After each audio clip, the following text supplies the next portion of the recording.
jika teman-teman tidak diberi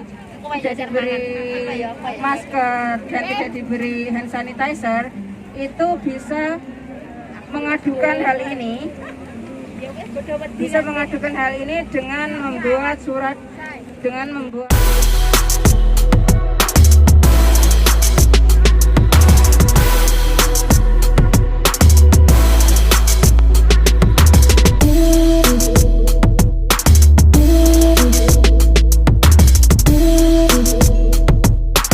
bahwa keselamatan kita selama bekerja itu adalah tanggung jawab majikan, ya kan?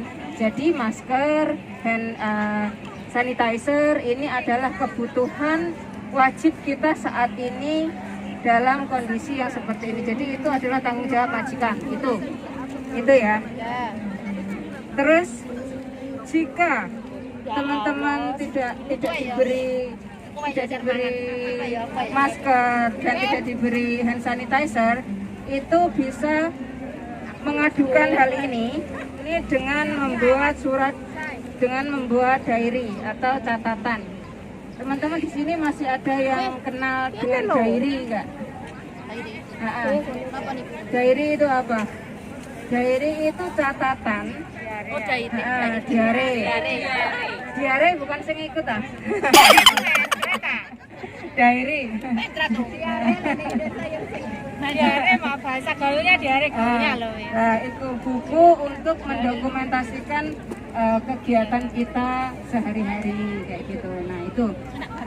Jadi itu bisa ditulis sejak kapan virus ini melanda, terus setiap hari ini bagaimana sikap majikan seperti itu bisa ditulis di diary untuk mendapatkan keadilan jika ingin menuntut.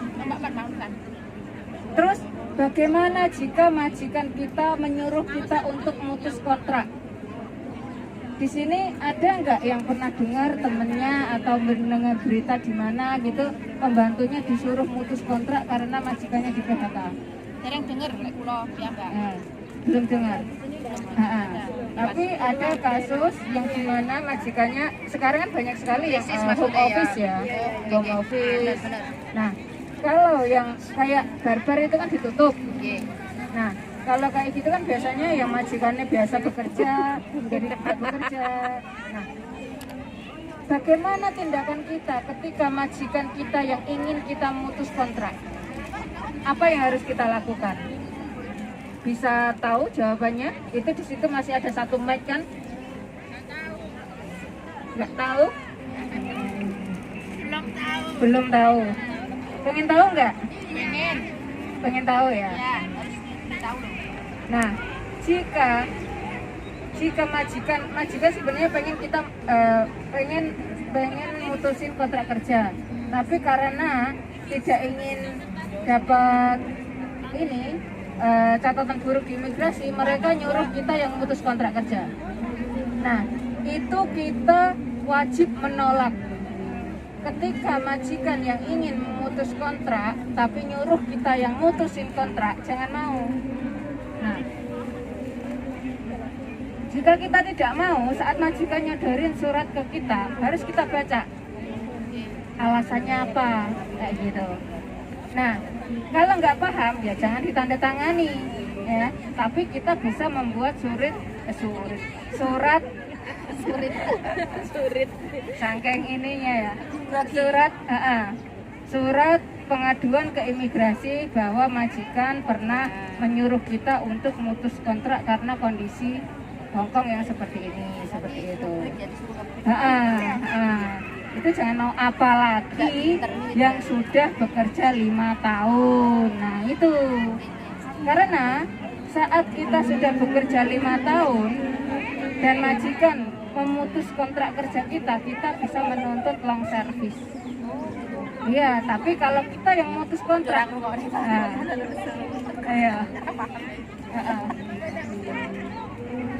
minimal itu 5 tahun. 6 tahun kan setelah 5 tahun. Berarti kalau kita sudah melewati 5 tahun, 5 tahun setengah pasti dapat dong, kan kayak gitu. Minimalnya itu 5 tahun. Ya ukurannya 5 tahun. Jadi kalau 5 tahun kita sudah bisa menuntut, apalagi yang 6 tahun bisa banget kan gitu. Jadi apalagi lebih. Tapi karena syarat dan ketentuan kan berlaku di situ. Jika majikan yang mutus kontrak itu kita bisa menuntut. Tapi jika kita yang memutus kontrak itu tidak bisa menuntut. Tapi jika majikan sudah janji untuk ngasih long service, kita bisa meminta secara baik-baik seperti itu. Gitu. Jadi kalau majikan menyuruh kita mutus kontrak karena kondisi Hongkong saat ini, jangan mau, mintalah majikan yang mengeluarkan surat pemutusan kontrak kerja. Tapi surat terminate putus kontrak itu, tapi harus dipahami isinya apa. Kalau nggak paham, difoto, tanya yang bisa. Seperti itu. Mic-nya di sana, mic-nya di sana. Mana Mbak? Pakai mic. Biar yang lain juga dengar. Ada yang baru tanda tangan mau 3 kontrak kan, 4 tahun, kontrak ketiganya kan mau masuk, terus masuk 1 bulan kan, terus dianya katanya punya kesalahan gitu, keluar rumah pintunya tertutup, terus majikannya terkejar, terus ditelepon pulang terus marah-marah, dianya disuruh pulang gitu, terus gimana? Nggak ada majikannya nggak, itu anaknya nggak bisa nuntut apa gitu. Disuruh pulang saat itu juga. Iya. Di terminate. Iya. Nah, itu saat dia keluar rumah, itu di rumah ada anak kecil tidak? Ada orang tua tidak? Ada api nyala enggak? Takutnya kan ada telepon majikan, dia takut kalau kebakaran kan. Terus ada kompor yang nyala berarti. Enggak ada. Takutnya kalau ada terus pulang langsung pada istri. Langsung minta keluar sekarang juga gitu. Karena itu memang kesalahan yang dilakukan, tapi ini adalah termasuk hal yang membahayakan, bisa disebut membahayakan karena di rumah tidak ada orang ya kan, dan tidak pernah tahu. Kalau majikannya tidak, pasti dimaklumi kayak gitu kan. Tapi kalau majikan yang berlagu seperti itu,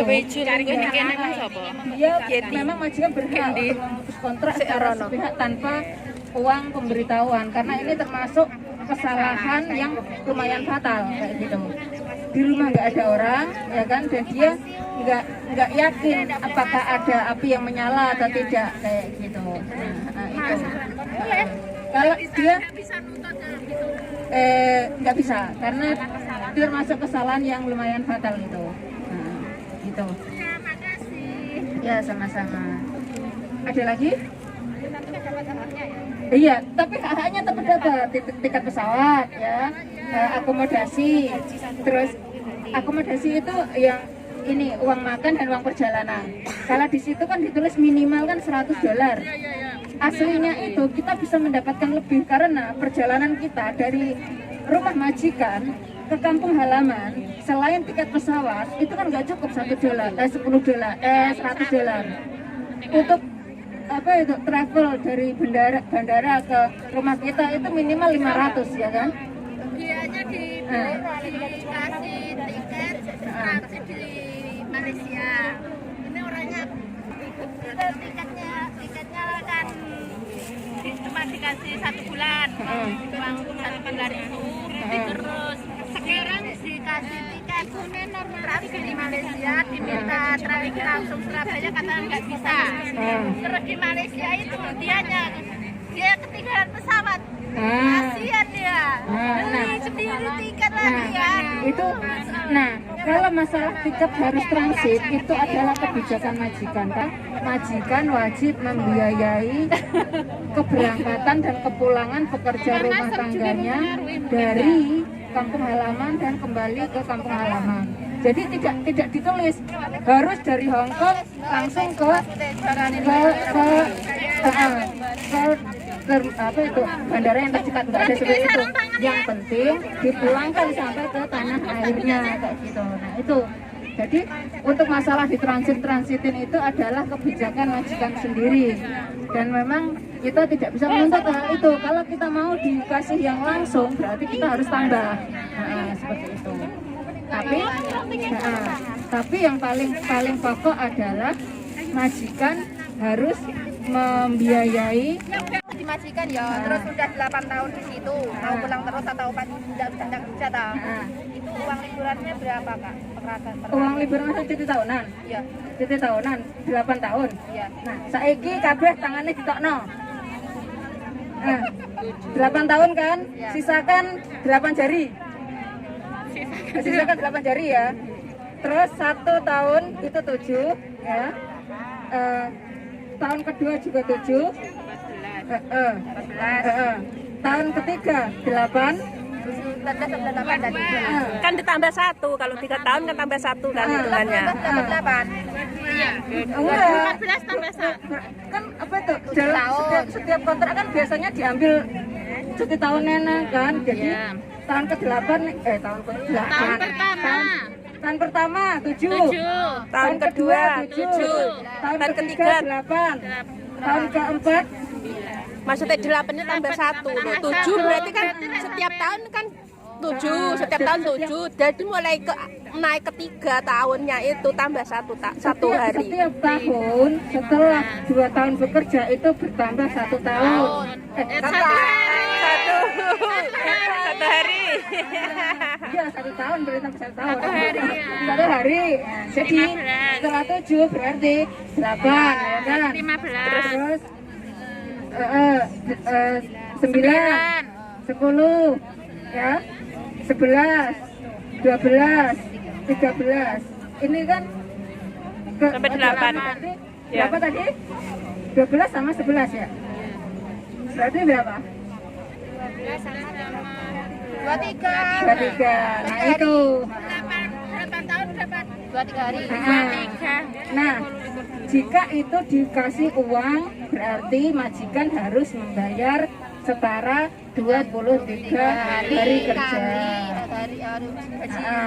Itu ya.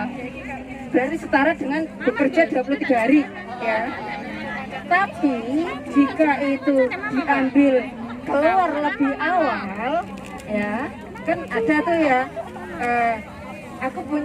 kamu punya cuti tahunan 23 hari, aku nggak mau bayar kamu, tapi kamu boleh keluar lebih awal, kayak gitu kan? Ada kan seperti itu majikan.